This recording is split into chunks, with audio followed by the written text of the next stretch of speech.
kalau boleh cerita jeleknya saya ngomong aja, lebih baik ya namanya hidup ya mas, hitam putih pasti ada gitu. Sempat 6 bulan itu kerja saya sudah mulai negatif mas, mulai dari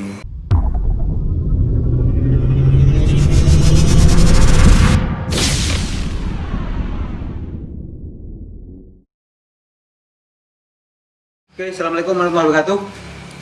Hari ini saya berada di ujung timur Pulau Jawa, yaitu di Banyuwangi.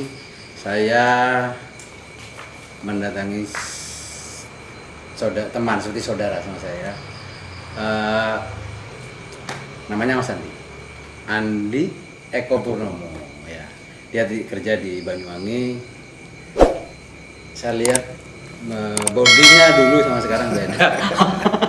Ya, makanya ini perbedaan body ini menunjukkan kesuksesannya dia ya.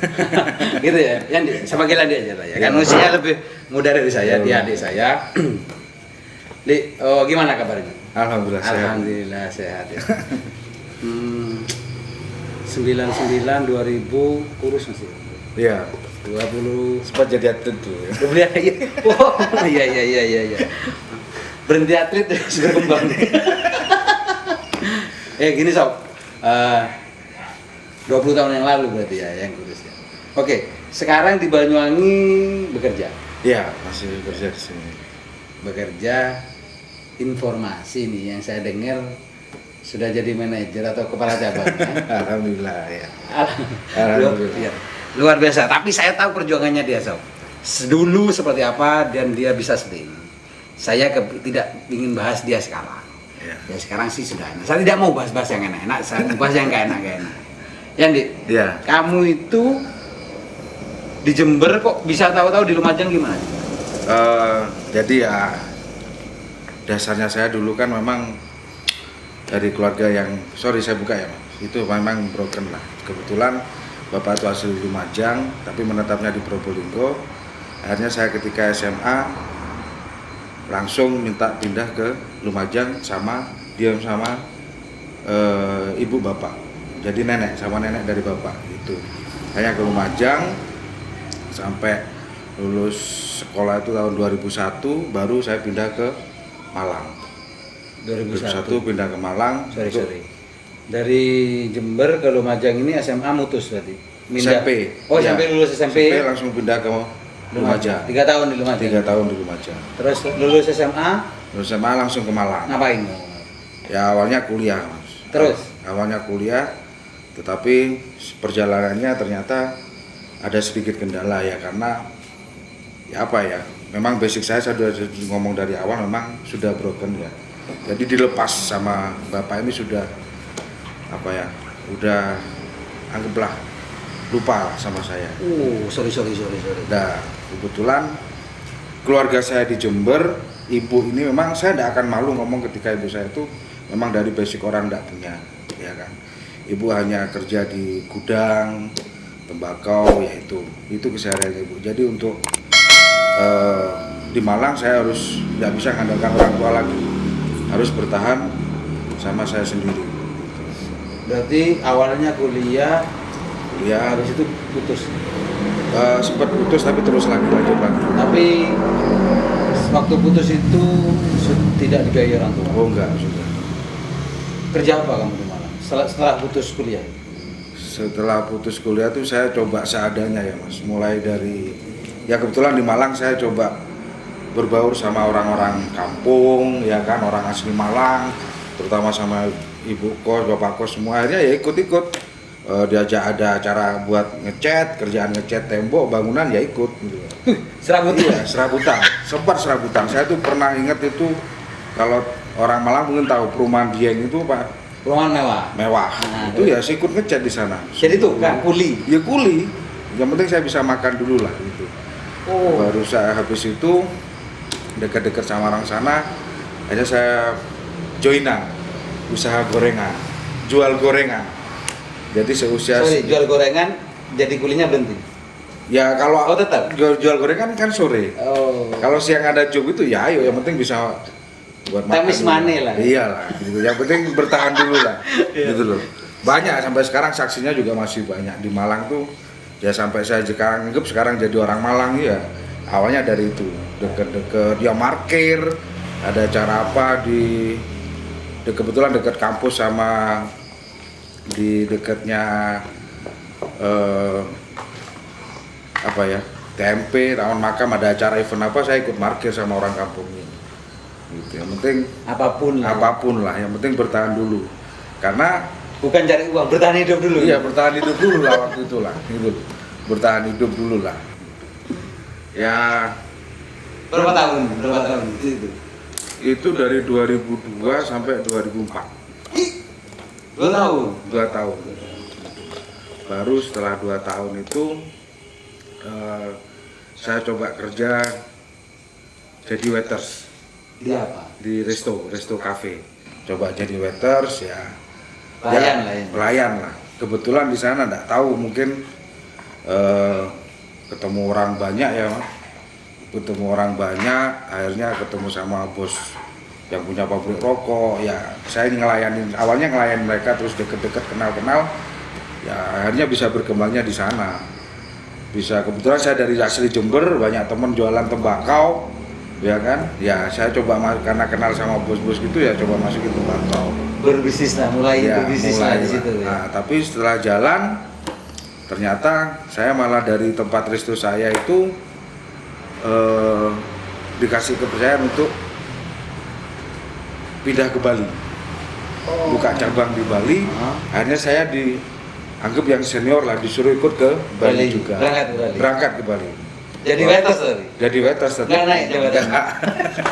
Jadi waiters ya nggak lama lah, karena memang saya nggak cocok dengan apa kondisinya lah ya, budayanya semua nggak cocok, mau bertahan 4 bulan. Balik Malang lagi. Akhirnya saya kayaknya lebih bisa berkembang di Malang, saya milih balik ke Malang. Nah, cuman dilema besar ketika balik ke Malang itu, Mas. Karena apa? Yang ada lowongan hanyalah sebagai sales motor. Oh, kamu tidak bisa balik resto di Malang? Nggak bisa. Karena udah resign di Bali. Iya. Terus ke Malang Harus jadi sales sepeda motor. lapangan. Iya, sales lapangan. Ih, berat loh itu. Syaratnya cuma satu, harus punya motor. Nah, saya tidak punya motor, Mas. Saya tidak punya motor. Kamu selama di Malang itu tidak ada kendaraan? Tidak ada kendaraan sama sekali. Terus gimana kamu di saat ada persyaratan itu? Ya, akhirnya saya cuma punya modal 1 HP sama 1 apa? Kalau dulu apa ya? CD yang kecil tuh, compact disc, tapi yang kecil itu ya cuma punya itu aja lah. Terus? Sama tabungan berapa ratus ribu. Akhirnya saya cuman pegang uang itu, saya ingat 1.100.000 total saya harus balik ke Malang itu. Hanya saya coba kontak, saya penting ngelamar dulu, masuk dulu. Masalah kendaraan nanti belakangan. Ternyata saya masuk dulu, diterima, ditanya punya motor. Saya belum punya motor sebetulnya. Punya, Pak. Oh ya, punya siapa? Punya saudara saya gitu kan. Akhirnya kebetulan saya dekat sama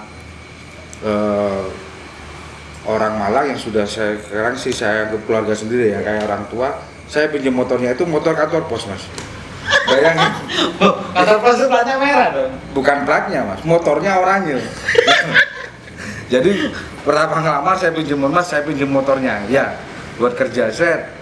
Jadi jam 9 absen, motornya ada di depan, Pak. Pakai motor kantor pos, Mas.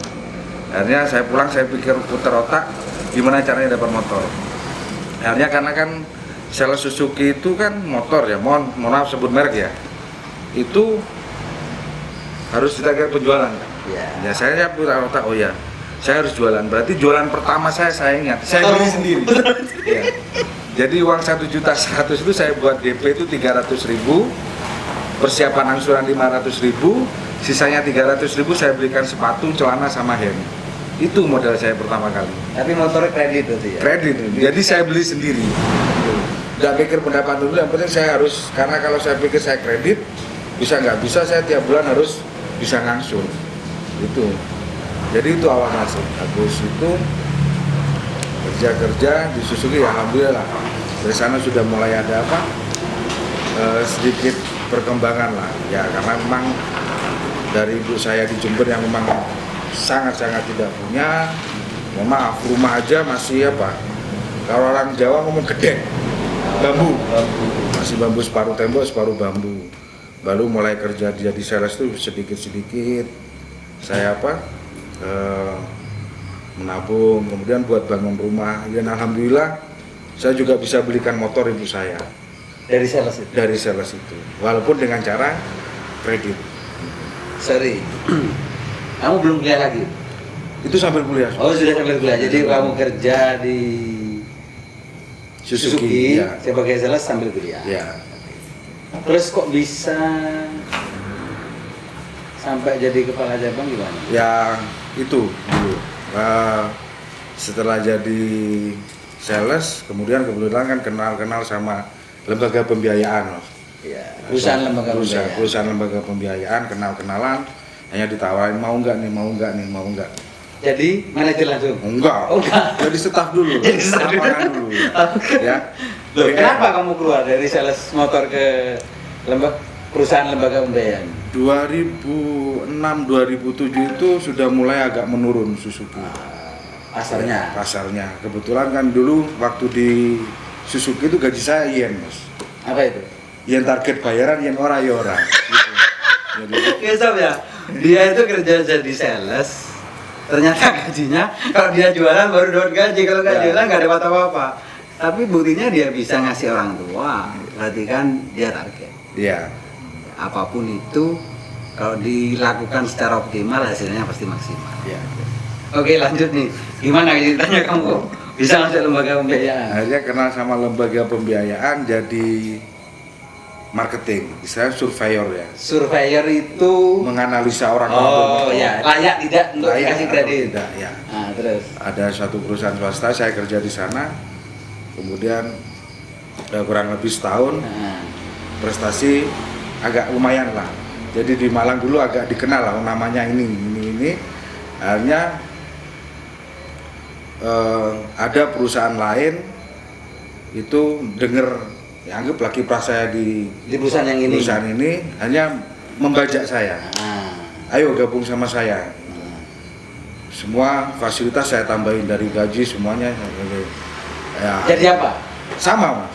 Jadi staff. Jadi staff. Jadi cuman gaji lebih tinggi. Terus surveyor juga, terus perusahaan baru, prospeknya juga katanya sih bagus. Saya ikut pindah. Nah, ternyata ya itu di sana mulai downnya saya.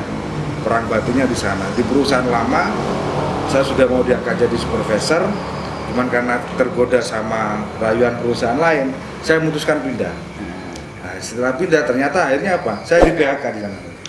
tapi di PHK dengan terhormat. Ya, karena kondisi perusahaan yang tidak memungkinkan lah ya. Ya. Bukan karena performanmu. Bukan. Ya. Jadi saya keluar pun masih dapat pesangon semua. Akhirnya dari sana perang batin. Kenapa saya lepas, sempat menyesal ya. Kenapa saya lepas yang lama?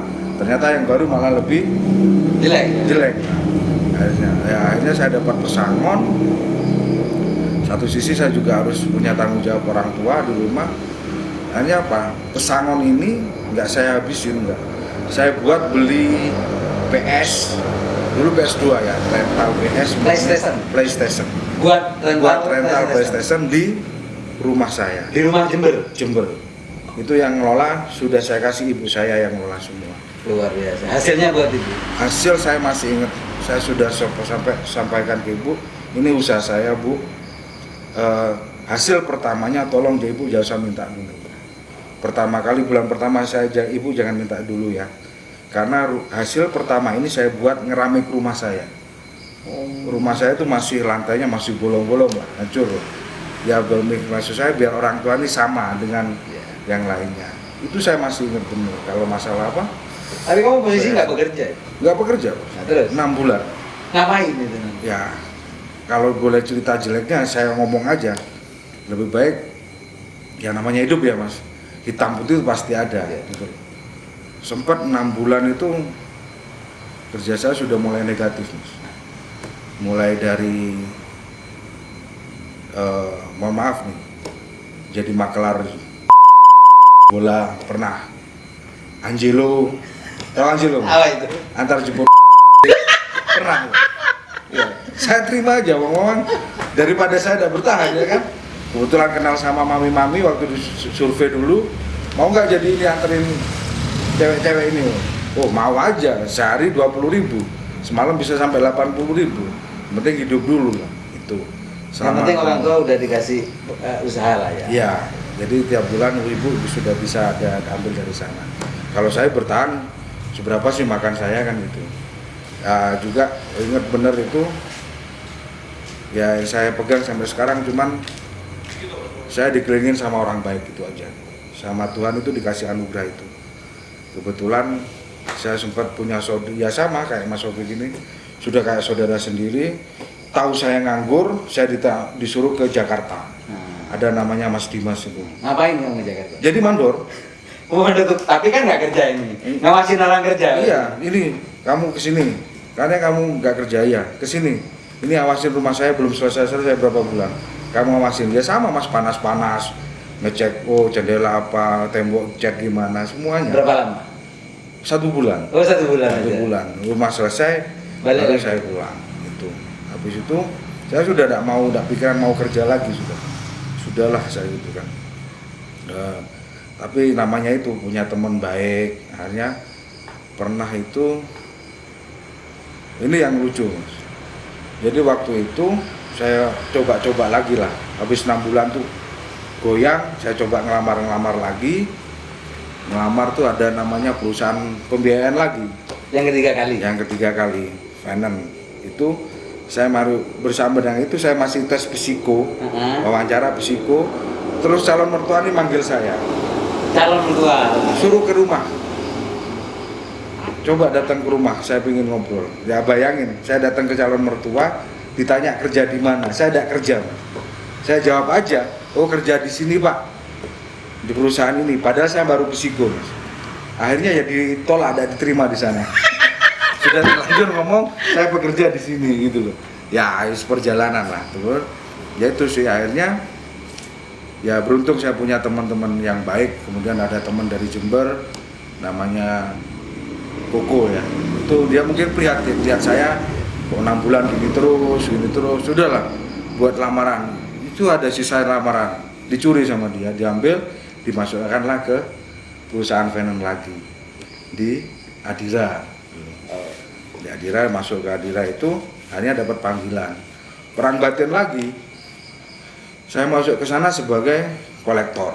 Kolektor itu tukang tagih. Tukang tagih. Ya. Yang dulunya di perusahaan lama itu sebagai marketing yang dihargain bener sama orang. Wah kalau masuk rumahnya Romo mari Mas, ramah banget. Sekarang saya harus kerja yang orang belum apa-apa sudah negatif ke kita. Gitu. Ya. Tapi buat saya ya sudah lah. Itu ya mungkin jalan saya ya kan. Hanya saya masuklah di perusahaan itu. Ya kok ternyata setahun, 2 tahun, cuman 2 tahun saya tempuh itu sebagai lapangan, setahun sebagai staf, kemudian naik koordinator ya. Habis koordinator saya diteskan. Saya juga kaget diteskan, kenapa harus pilih saya? Ya karena masih banyak di perusahaan itu yang Senior, ada yang 9 tahun, 8 tahun, 4 tahun gitu. Berapa tahun, banyak banget yang senior, tapi kok kenapa pilih saya? Jadi ketika saya ditawarin promosi, saya tidak langsung mengiyakan. Yang memilih ini siapa? Karena saya tidak mau ada unsur subjektif. Oh yang milih manajernya ini.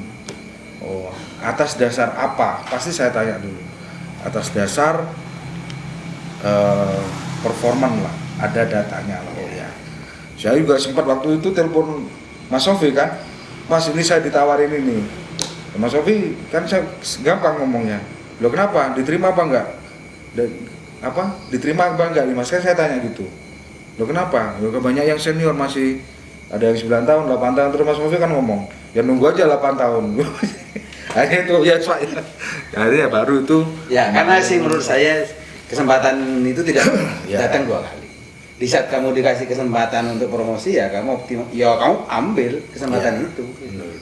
Pikir saya seperti itu. Masa kamu harus nunggu tua mau promosi kan? Ya. Akhirnya itu sudah. Berarti karirmu baik itu di perusahaan yang sekarang, yang ini ya, yang kamu ceritakan ini ya. Yang awalnya saya, aduh kok kerja jadi tukang tagih, ternyata garisnya di sini gitu. Nggak lama. Jadi saya jadi marketing tuh hampir 4 4 sampai 6 tahun jadi staf aja. Tapi ketika masuk ke ini kok awalnya saya ya apa ya, itu malah ternyata di sini. Berarti selama ini kerjanya kamu di Malang aja? Di Malang terus. Nah, terus kok di perusahaan yang ini kamu sudah jadi supervisor berapa tahun? Jalan jadi supervisor hampir kurang lebihnya 2 tahun. Di perusahaan supervisor ini 2 tahun. Itu juga sih prinsip saya itu yang paling berat itu sebenarnya menjaga kepercayaan. Terus menjaga kepercayaan. Jadi setelah saya jadi supervisor itu kebetulan di perusahaan itu memang saya benar-benar jaga. Sampai ketika saya sebenarnya nggak boleh keluar sama. Loh, sorry. Kamu yang sekarang ini beda dengan perusahaan yang kamu yang supervisor? Beda. Oh, ini yang keempat ini? Ini keempat berarti. Kalau sama salesnya kelima, kalau perusahaan pembiayaan ini yang keempat. Jadi mohon maaf, tapi bukan keluar karena saya tidak baik. Ya. Akhirnya setelah saya jadi supervisor berapa tahun, hampir 2 tahun ya kan, ada yang nawarin lagi gitu.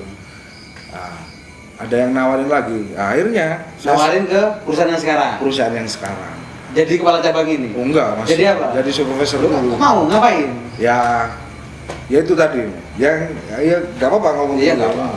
Ya karena yang ngajak ya Mas Sofi. Ya jadi itu Mas.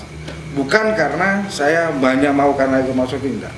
Saya sampaikan itu, saya sama perusahaan lama itu ditanya, kenapa kamu keluar? Di sini kurang apa? Oh enggak kurang apa-apa. Dipegangin dengan berbagai cara supaya saya nggak keluar, nggak pindah. Hanya sempat menyerah dengan kata-kata gini. Saya ingat bener, malam di resto saya diajak ngomong sama kepala cabang. Iya, sama pimpinan saya. Siapa yang ngajak kamu? Saya ngomong.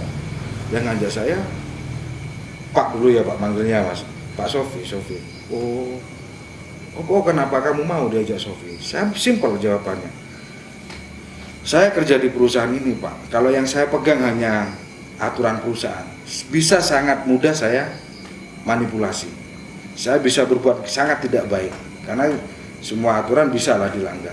Tapi karena yang saya pegang ini dua sosok, Pak Sofi sama aturan ini. Jadi kalau saya melanggar ini ya saya tidak bisa sama yang ini gitu.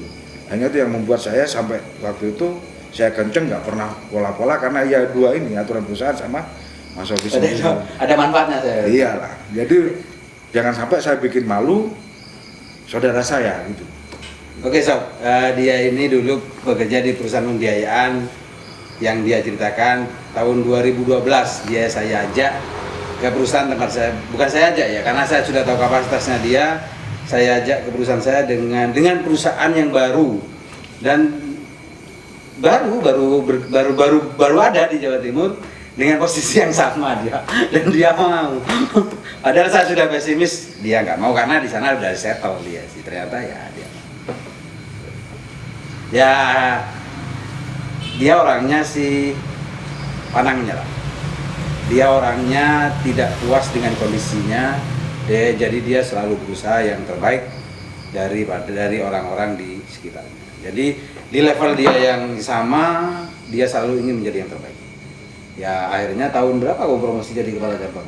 Tahun 2015. 5 tahun yang lalu ya berarti. Berarti kamu 3 tahun lah jadi supervisor di tempat yang baru ini. Kurang 2 tahun. 2 tahun ya, karena Desember waktu itu. Iya. 2 tahun jadi kepala cabang. Kamu punya mimpi nggak? Bisa punya mimpi seperti ini? Kalau mimpi nggak ada sama sekali, Mas. Kenapa? Karena mulai kecil ya, sampai mohon maaf, sampai dari keluarga bapak saya itu sendiri ngomong ke saya, kalau orang Jember nggak mungkin jadi orang. Oh. Itu segitu pesimisnya terhadap keluarga ibu saya. Saya tidak malu jadi anaknya orang miskin, memang kondisi realnya saya seperti itu gitu. Jadi jangankan mimpi kayak gini Mas. Ketika saya dulu naik pesawat pertama kali, yang saya kasih tahu dulu ibu saya, Bu saya sudah bisa naik pesawat. Dan itu kamu naik pesawat nggak beli sendiri tiket? Iya. Dibayarin kantor ya? Jangan mimpi jadi kepala cabang, mimpi jadi kayak gini udah jadi supervisor aja udah nggak kesampaian gitu. Ya karena itu tadi basic saya, gitu. Cuman Tapi kan omongan itu menjadi cambuk buat kamu. iya, iya, Itu yang saya baca dari kamu. iya, iya, Terus kamu itu orangnya selama kenal saya tidak pernah ngeluh. iya. Kamu tidak pernah ngeluh, kamu selalu berusaha sendiri. Itu pun kalau mentok baru kamu koordinasi sama, atau kamu sambat lah ke saya. Tapi menurut saya itu hal yang positif lah ya untuk seorang manusia dan tidak dimiliki semua manusia. Terus apa yang kamu rasakan sekarang di keluargamu dengan yang apa yang kamu rasakan dulu? Ya sama sih, saya gini, tujuan saya sebetulnya kerja itu bukan buat saya sebetulnya. Saya kayak jadi gini pun dari awal sudah saya niatin, cuman pengen ngangkat derajat keluarga saya, gitu aja. Dari keluarga saya yang nggak mampu, supaya bisa minimal ibu saya ini bangga, itu aja sih. Orang tua saya bangga. Wong sudah jadi kayak gini pun, tetangga-tetangga masih sering mencibir ke Mas. Wah, jangan-jangan ibu saya namanya Sulia. Jangan-jangan Mbak Sul itu nyungu tuyul. Kok bisa bangun rumah, bangun ini. Kasihan kalau keluargamu berarti ya. Di saat nggak punya, di saat sekarang punya malah dikira yang nggak bener. yang nggak benar dapat Iya. hasilnya. Tapi kalau saya sih biarin aja. Ya. Itu akan mengurangi dosamu. Iya. Seperti itu. Oke sobat-sobat semua udah banyak lah Mas Andi ceritain perjuangannya dia dari muda sampai sekarang sampai sukses jadi kepala cabang. Ya tidak mudah, cuman yang kita lihat adalah perjuangannya beliau yang harus kita lihat. Gitu sih. Ya. Ada pesan-pesan nih buat teman sobat-sobat muda ini. Ya. Kalau pesan ya mungkin ya itu tadi sih Mas. Jangan gampang ngeluh, gitu. Jangan gampang nyerah. Apapun, kalau saya gini prinsipnya, saya punya tujuan, apapun itu pasti saya titik dulu. Oh. Saya titik dulu. Oh ini titik, saya harus nyampe. Nanti masalah jalannya mau parah mau gimana berdarah ya penting nyampe. Penting tujuannya, jangan merubah tujuannya. Kali saya itu, saya titik dulu, saya pingin A, saya kejar itu. Walaupun jalannya nanti wah susah gini-gini, ya tetap harus kesampaian.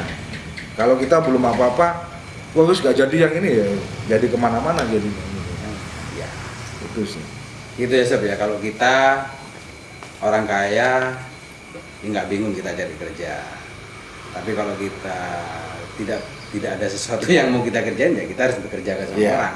Di saat bekerja sama orang ya kita harus optimalisasi diri kita biar karir kita ini seperti si Andi ceritain dari tadi lah ya. Mungkin itu obrolan saya sama Andi hari ini, mudah-mudahan bermanfaat untuk kita semua. Tidak ada niat negatif atau menceritakan sesuatu apapun untuk menyindir orang lain, tapi saya ingin menyampaikan pesan ke sobat-sobat semua bahwa apa yang dilakukan Andi ini positif.